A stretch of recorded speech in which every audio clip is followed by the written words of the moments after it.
Ako hi Rubian Alcover, taga Barangay San Roque, Santa Fe, Leyte. 40 anyos na edad. Usala akong housewife. Nila ako habalay, nag-atindera na akong pamilya. Nagkamayada ako SLP, pinaagihan bulig ni Congressman Martin Romualdez para magkamayada ako sa sari-sari store.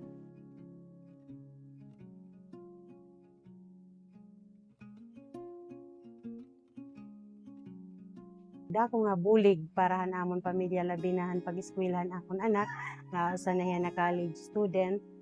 Dininda ko ini nga bulig para amon nakabuliginin para namon pamilya, namon panadlaw-adlaw na pangonsumo.